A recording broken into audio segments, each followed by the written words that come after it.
Viewers आदाब, Chenab TV में आप सबका इस्तकबाल है। पेश है खिताए चनाब की खबरों पर मुश्तमिल आज का खबरनामा। जिला डोडा के दो बड़े कस्बजात डोडा और बदरवा में कई रोज कबल लगाई गई बंदिशें गुज़श्ता रोज हट जाने के बाद पिछले 2 दिन में इन कस्बों में मामूल की जिंदगी लौट आई है। इन दोनों कस्बों में कोरोना इन्फेक्शन के बढ़ते हुए मामलात को देखते हुए गैर मुआयना मुद्दत के लिए बंदिशें आयद कर दी गई थीं। इन बंदिशों के खिलाफ डोडा और बदरवा में एहजाजी जुलूस भी निकाले गए थे। ताहम जिला इंतजामिया का कहना था कि ये बंदिशें अवाम की बेहतरी के लिए आयद की गई थीं। कई रोज की बंदिशों के बाद कल जब दुकानें और दूसरे कारोबारी इदारे खोले गए तो बाजारों में लोगों का रश देखने को मिला, जो मुख्तलिफ किस्म का सामान और अशाया जरूरिया की खरीद फरोख्त में मशगूल थे। आज दूसरे रोज कस्बे में और ज्यादा रश देखने को मिला और हजारों लोग मुख्तलिफ दुकानों पर खरीद फरोख्त करते देखे गए। ताहम लोगों को कोरोना के हवाले से दी गई हिदायत पर अमल करते देखा गया।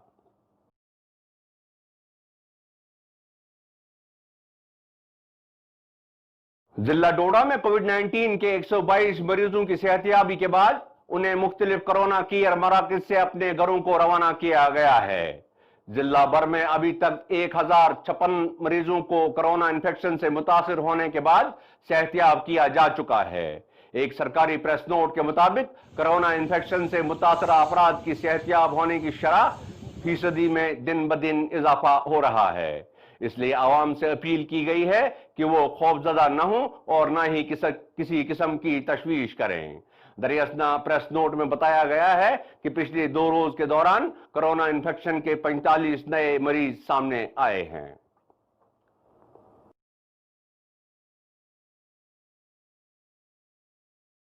जिला डोडा में कोरोना वायरस की वजह से ट्रांसपोर्टरों को गाड़ियों में निस्फ सवारियां बिठाने का हुक्म जारी किया गया था और इसके एवज में बसों के किराया में 30% इजाफा भी किया गया था। जिला की अक्सर आबादी देहात में आबाद है, इसलिए हर रोज हजारों की तादाद में लोग जिला सदर मुकाम डोडा काम की गर्ज से आते हैं। लेकिन इन दिनों गरीब लोगों का शहर आना मुश्किल हो गया है, क्योंकि गाड़ी मालकान मुसाफिरों से मनमाना किराया वसूल करते हैं। आवाम का कहना है कि ड्राइवर और गाड़ी मालकान न सिर्फ गाड़ियों में भारी भीड़ लेकर चलते हैं, बल्कि दुगना और 3 गुना ज्यादा किराया भी वसूल करते हैं।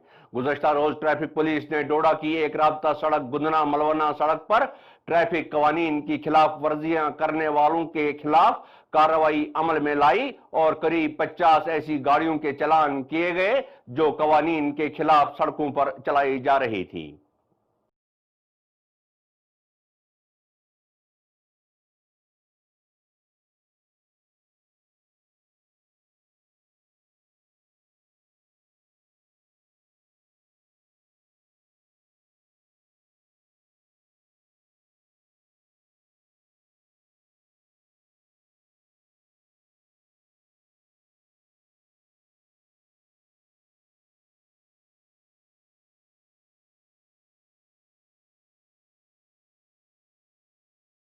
मैं आपका बबली देवी। तो आप कहाँ से आ रहे हैं अभी? बोर से पहले 50 रुपए लेते थे। पहले 50 रुपए किराया हाँ। लेते थे, अभी कितना ले रहे हैं? अभी पता नहीं आप कितने में। क्या आपको ये नहीं लगता है कि ज्यादा किराया हो रहा है? ज्यादा है, मगर क्या करेंगे। सुबह में पैदल गई थी नीचे से। आप एडमिनिस्ट्रेशन से कोई बात क्यों नहीं करते हैं? अब कौन करेंगे, देते हैं जब मजबूरी होती है। अभी मैं इसका मतलब है आपको ड्राइवर फालतू चार्जेस ले रहे हैं। हाँ आप ये मानते हैं? हाँ लेते हैं 50 क्या नहीं। डोडा से अभी बबोर आप जा रहे थे? हाँ ठीक है, आपका शुभ नाम? मेरा नाम बबली देवी। बबली देवी, शुक्रिया। सर आपका? शाहिद सलीम। सर अभी कहाँ से आप आ रहे हैं? डोडा से। तो कहाँ जा रहे हैं आप? बबोर। कितना किराया ले रहे हैं? 30 रुपये। तो सुनने में आया है आपको आवर चार्जिंग ले रहे हैं? नहीं सर, हमको 30 ही ले रहे। सर आप बताइए, जो आज सुबह से आपने गाड़ियों की छानबीन की तो क्या पाया सर आपने? प्रॉब्लम तो गाड़ियों की रूटीन चेकिंग की थी, तो कुछ कंप्लेन थी हमें ओवर चार्जिंग की और ओवरलोडिंग की इस रूट पे, तो इसलिए मैंने लगाया। तो ओवर चार्जिंग के कुछ केसेस मिले हैं मुझे, ओवरलोडिंग नॉर्मली नहीं है। तो सर उनके साथ क्या इख्तियार किए, क्या रूल आपने उनके साथ इख्तियार किए? जो भी अपनी MB एक्ट के तहत जो भी एक्शन बनता था उनके अंडर रूल एक्शन किया गया। सर आज दिन में कितने आज कंपाउंड और कोर्ट चालान किए? कोर्ट चलान तो हम कम ही कर रहे हैं क्योंकि कोर्ट बंद है, कागज़ बंद हो जाते हैं, और कंपाउंड चलान हमने 50 के आसपास किया। तो सर आप क्या कहना चाहेंगे लोगों के लिए? भाई सभी लोगों से यही निवेदन है आपके माध्यम के थ्रू कि वो सोशल डिस्टेंसिंग का ध्यान रखें, गाड़ियों में बहुत ज़्यादा सोशल डिस्टेंसिंग के साथ बैठें, मास्क लगा के बैठें, और ड्राइवर से मेरा कि वो ओवरलोडिंग अवॉइड करें और ओवर चार्जिंग ना करें। जो भी ओवर चार्जिंग करता हो मिले उसे स्ट्रिक्ट एक्शन किया जाएगा। जिला डोडा के जठेली इलाके में महकमा PHE में काम करने वाले मुलाजमीन की काम छोड़ हड़ताल के बाद जठेली गांव और उसके गिरदनवा में रहने वाले आवाम को पीने के पानी की सख्त किल्लत का सामना है। एक तरफ मुलाजमीन अपने मुतालबात को लेकर हड़ताल को गैर मुअय्यना मुद्दत के लिए जारी रखना चाहते हैं, तो दूसरी तरफ हर आने वाले दिन के साथ आवाम की मुश्किलात में इजाफा हो रहा है। मुलाजमीन ने जिन मुतालबात को लेकर हड़ताल पर जाने का फैसला किया है उनमें डेली वेजर्स को मुस्तकिल करने और बकाया जात को वागुजार करना शामिल हैं। मिनिमम वेजेस एक्ट लागू करो, मिनिमम वेजेस एक्ट लागू करो, आवाज दो, आवाज दो। जिंदाबाद वर्कर यूनिटी, जिंदाबाद वर्कर यूनिटी, जिंदाबाद। छीन के लेंगे अपना है मुलाजमी, जिंदाबाद मुलाजमी, जिंदाबाद। छीन के लाएंगे अपना हक, छीन के लाएंगे अपना हक। आप टीवी डोडा में आपका खैर मकदम है। जैसा कि आप जानते हैं जम्मू कश्मीर में हर जगह इस वक्त PHE डिपार्टमेंट के आर्जी मुलाजमीन प्रोटेस्ट कर रहे हैं। वैसे ही हमारे डिस्ट्रिक्ट डोडा में जठेली इलाका में जठेली पंचायत में इस वक्त प्रोटेस्ट हो रहा है। अब इनसे हम जानना चाहेंगे आखिर क्या वजह है, हर जगह जो प्रोटेस्ट हो रहा है आखिर क्या वजह है, क्यों प्रोटेस्ट हो रहा है और क्यों आपने जो काम छोड़ हड़ताल की है क्यों की है। यहाँ पे खड़े हैं इस वक्त हमारे साथ सलीम वानी, इनसे हम जानना चाहेंगे क्या मसला है, क्या समस्या है। आखिर सरकार ने अगर कभी इनको रोज़गार दिया था, नौकरी दी थी इन्हें, लेकिन आज सरकार झूठे वादे इनसे कर रही है, इसके बारे में आपका क्या ख्याल है? ये इनसे झूठा नहीं कर रहे हैं, ये हमारे पब्लिक से झूठा कर रहे हैं। क्योंकि अगर इनको परमिट करेगी ये हमारी को पानी पिलाएंगे। यही लोग हम देखते हैं कि यही लोग हमें पब्लिक को पानी पिलाते हैं। सरकार का जरूरी ख्याल रखना चाहिए, इनको रेगुलर करें। कोविड-19 में भी इन्होंने भरपूर काम बिल्कुल यही आप लोग क्या कहना चाहेंगे? यही लोग हमें पानी पिलाते हैं। यही हमें पानी बंद करेंगे तो हम कहाँ से पानी पिएंगे? सरकार के लिए क्या मैसेज रहेगा आप? सरकार ही नहीं चाहती है। सरकार अगर इनको चाहेगी तो एक सेकंड में इनको परमिट करेगी। क्या लगता है आपको कांग्रेस सरकार अच्छी थी या बीजेपी सरकार? मैं इस वक्त हुक्मरान पार्टी का आदमी हूँ। मैं एक मेंबर पंचायत सरपंच हैसियत से हूँ। मैं सरकार जो थी, हमें उम्मीद थी सरकार की कि जम्मू कश्मीर से लेकर दिल्ली तक बीजेपी सरकार थी। हमें 100% उम्मीद थी कि इनका मसला हल हो जाएगा, मगर मैं सोचता हूँ ये क्या सरकार कर रही है। इससे बेहतरीन थी कांग्रेस सरकार। क्या थी? कांग्रेस सरकार हम लोगों के लिए है, जो इनका मसला हल करेगी, हम उस सरकार के साथ हैं। क्या लगता है ये हमें तो लगता है ये सरकार की नालायकी। आप क्या कहना चाहेंगे? बिल्कुल नालायकी है, बिल्कुल नालायकी है। वो सोचते हैं कि जम्मू कश्मीर में हमारा कोई बीजेपी का वो क्या कहते हैं चीफ मिनिस्टर आएगा, फिर इनका अंदरूनी जो ख्याल है फिर इनको हम रिवॉल्व करेंगे। वो आने वाला नहीं है। अब क्या चाहते हैं आप? इनका मसला हल होना चाहिए? बिल्कुल होना चाहिए, जरूरी होना चाहिए। इनके बच्चे फाके मर रहे हैं, ये लोग फाके मर रहे हैं या नहीं मजदूरी के हैं। ये कैसे अपनी जिंदगी बसर कर रहे हैं? ये सरकार जो है, अगर सरकार इनकी सोचती थी कि भाई इनके बच्चे घर में हैं, इनकी माँ इनके बाप है, इनको प्रमोट करती है। ये लोग बड़े मजबूर हैं। ये अगर जाएंगे कहीं काम पर तो उधर के भी नहीं है, जाएंगे कहीं मजदूरी पर उधर के भी नहीं है। तो इनका सरकार कुछ नहीं कर रही है। सरकार को मैं गुजारिश करता हूँ कि इनको जितने भी लोग हमारे जम्मू कश्मीर के हैं या डोडा डिस्ट्रिक्ट के रेगुलर करना चाहिए, जरूरी करना। तो बताइए सर, जो आपने प्रोटेस्ट किया यहाँ पे, तो क्या वजह है, क्या समस्या है जो कि आपको हर दिन प्रोटेस्ट करना पड़ रहा है? सर, पहले मैं आप मीडिया का शुक्रिया अदा करता हूं कि जो हमारी आवाज़ आप ऊपर गवर्नमेंट तक पहुंचाते हो, मैं आपका बहुत बहुत शुक्रिया करता हूं। दूसरा, मैं यहां पर सरपंच साहब का शुक्रिया अदा करता हूं जो हमारे प्रोग्राम में इस वक्त आए हैं। सर, मसला इस चीज़ का है कि काफ़ी देराना हमारा मसला जो है, जो हम गवर्नमेंट के सामने 25 साल से रख रहे हैं, जो हमारी डिमांड्स है, गवर्नमेंट ने 25 साल से हमको धोखा दे रही है। असल में मतलब इस चीज़ का है कि गवर्नमेंट, हमें समझ नहीं आ रही है कि अगर गवर्नमेंट ने यहाँ पर 370 को ख़त्म किया था, यहाँ पर एक यूटी बनाई थी, तो ठीक है, कम से कम अगर यूटी बनाई है, हमें कोई एतराज़ नहीं है कि यूटी क्यों बनाई, क्यों नहीं बनाई। अगर यूटी बनाई तो जनाब, अगर यहाँ पर 370 को ख़त्म किया, अगर यूटी बनी, अगर यूटी के हिसाब से दूसरी स्टेटों में अगर इस वक्त 18,000 पे डेली वेजरों को मिल रही है, तो यहाँ पर भी अगर यूटी बनी है तो यहाँ पर क्यों नहीं मिल रही है 18,000? ये आ गई एक डिमांड हमारी। दूसरी डिमांड है हमारी रेगुलर पॉलिसी। ठीक, 25 साल से हम सड़कों पे हैं, 25 साल से हम एहतजाज कर रहे हैं, 25 साल से हमारे बच्चे जो हैं भूखमरी के शिकार हो रहे हैं। ये कोविड इतना खतरनाक कोविड बीमारी है, हमारे घर में खाने के लिए राशन नहीं है, कुछ नहीं है, महीने पे महीने तनख्वाह हमको नहीं मिल रही है। सर, हम सड़कों पे नहीं आएंगे और क्या करेंगे? हमको गवर्नमेंट के पास यही डिमांड लेके हम आए हैं, जो हमारी 4 डिमांड है। एक हमारी जो है पेंडिंग वेजेस, जो 25 साल से हमारा पैसा जो गवर्नमेंट के पास है वो रिलीज करो। दूसरी डिमांड है हमारी रेगुलर पॉलिसी नाफिज करो भाई। तीसरी डिमांड है मिनिमम वेजेस जो 18,000 दूसरी यूट्यूब में मिलता है, यहाँ पर भी दे दो। और चौथी डिमांड जो हमारी है, जो हमारे रिटायर 25 साल सर्विस करके 60 साल सर्विस करके रिटायर भी हो गए और कुछ लोग हमारे मर भी गए, उनके लिए 5 लाख मांगा है। हमने कोई इतनी बड़ी कुर्सी नहीं मांगी है कि जिस कुर्सी पे हमारे ब्यूरोक्रेटों को नुकसान होगा। हम तो वही पाइपें चलाने वाले हैं, वही पाइप ठीक करने वाले हैं। हम यही कहते हैं कि हमारी जो जेन्युइन डिमांड है वो पूरी करो, इसलिए हम जो है एहतजाज हर जगह कर रहे हैं। तो हमारी ये स्ट्राइक तब तक खत्म नहीं होगी जब तक ना हमारी डिमांडें मानी जाएंगी, तब तक हम ये स्ट्राइक खत्म नहीं करेंगे। यहाँ पे महेंद्र कुमार भी इस वक्त मौजूद हैं, इनसे भी हम जानना चाहेंगे आखिर क्या वजह है इनकी स्ट्राइक पिछले 25 से जो चल रही है, आखिर क्यों नहीं ये ख़त्म हो रही है? गवर्नमेंट जो सरकार इनको सरकार ने आखिर मुलाजिम लगाया है, वो भी आर्जी नौकरी दी है, इनको बहाल क्यों नहीं किया जा रहा है? सर बताइए, आप क्या समस्या है?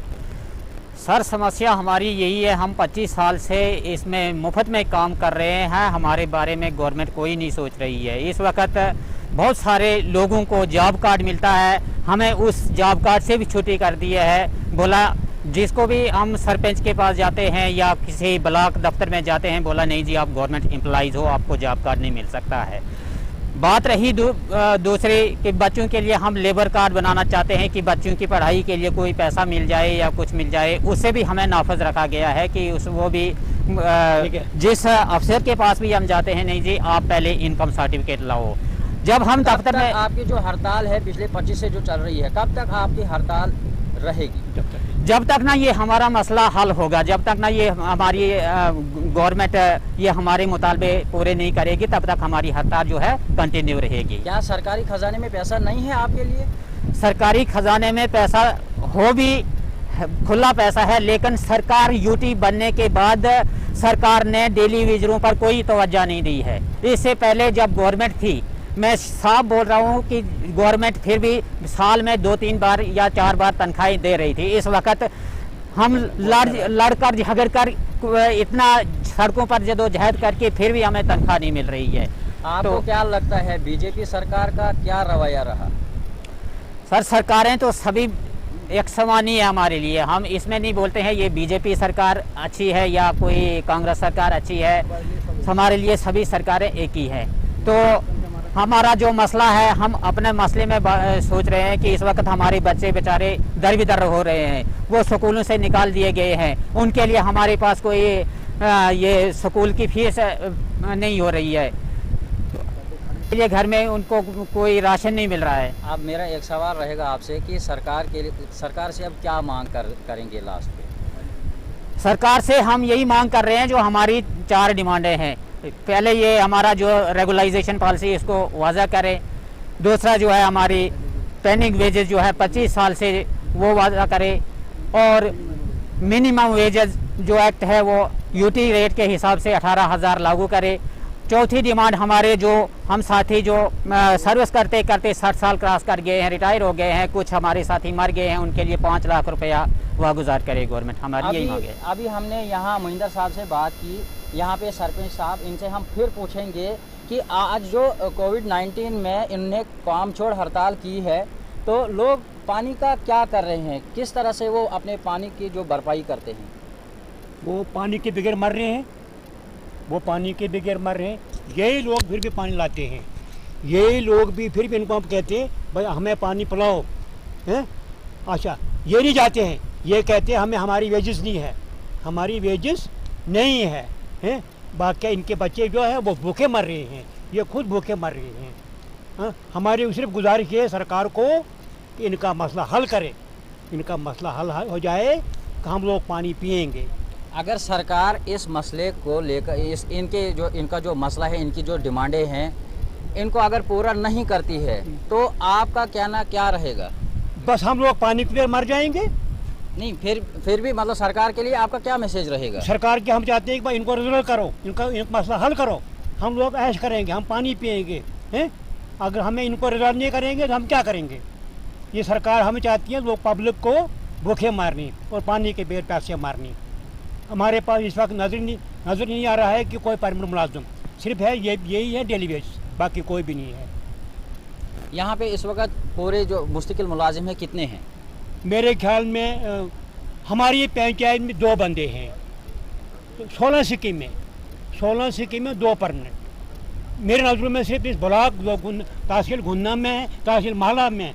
क्या सरकार को उनसे पूरा काम हो पाता है? कहाँ होता है, करते ही नहीं है वो उनको 35-40 हज़ार रुपये पे है, वो घर में बैठे हैं, कुछ रिटायर हो गए हैं। क्या आप इस वक्त सरपंच है, आपका भी बहुत बड़ा अहदा है जी, लेकिन आप इस मसले को आगे क्यों नहीं करते हैं हाईलाइट, जो कि सरकार उनको अपने खजाने से पैसा देती है, वो काम क्यों नहीं करते हैं?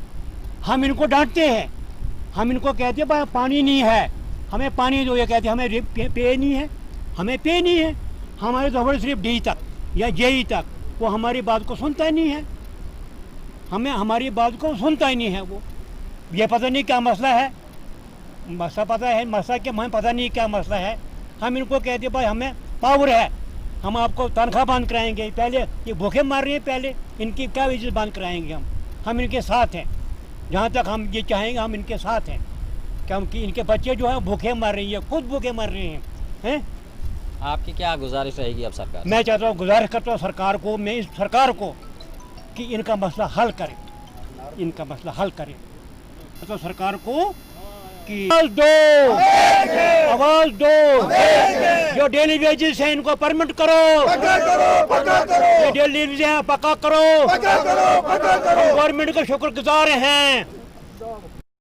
तो नाजरीन, हमने इनसे जानकारी ली, इनका ये कहना है कि हमें मिनिमम वेजेस एक्ट और रेगुलर पॉलिसी मिलनी चाहिए। पिछले 25 से ये अपनी काम छोड़ हड़ताल पर बैठे हैं। इनका ये कहना है कि अगर सरकार हमारे मसले का हल नहीं करती है तो ये हड़ताल कंटिन्यू चलेगी, भरपूर रहेगी, चाहे हमें किसी भी हद तक जाना पड़े। इनका मजीद ये कहना है कि सरकार हमें कभी कभार तनख्वाह तो देती है, लेकिन या तो वो कभी ईद पर देती है या किसी दिवाली पर या कोई और फेस्टिवल, लेकिन उस तनख्वाह से, इनका ये कहना है कि उस तनख्वाह से हमारे बच्चों का, हमारे बीवी का मामूली एक सूट नहीं होता है तो हमारा चूल्हा कैसे जलेगा। इनकी सरकार से यही मांग है कि हमें हमारे मसले का जल्द से जल्द हल होना चाहिए, नहीं तो ये जो काम छोड़ हड़ताल है ये किसी भी हद तक जा सकती है। आज रामबन में police, traffic police, national highway authority of India, महकमा माल, आर्मी और श्रीनगर जम्मू कौमी शाहरा की वुसअत पर मामूर कंस्ट्रक्शन कंपनीज के ओहदेदारों की एक मीटिंग का इनेकाद हुआ। मीटिंग की सदारत district development commissioner Ramban Nazim Zia Khan कर रहे थे। मीटिंग में कौमी शाहरा पर ट्रैफिक को बगैर किसी रुकावट के चलाने पर बातचीत हुई। मीटिंग में मौजूद जिम्मेदारान ने कहा कि फ्रूट का सीजन शुरू होने के साथ ही इस शाहरा पर गाड़ियों की तादाद बढ़ जाती है और इस दौरान ट्रैफिक को इत्मीनान बख्श तरीके से चलाना जरूरी है। डीडीसी ने हिदायत जारी की कि इस कौमी शाहराह पर बिलखुसूस रामबन और बनिहाल के दरमियान सड़क को बहाल रखने की हर मुमकिन कोशिश की जाए ताकि माल बरदार ट्रकों और मुसाफिर गाड़ियों को चलने में दिक्कत न हो।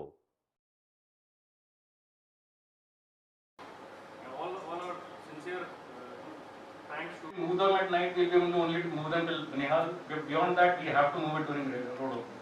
So that days in which we require the maximum amount of. We are getting that kind of impetus because everybody wants to be on this road. हर किसी का competing interest है कि सड़क पे चढ़ना है।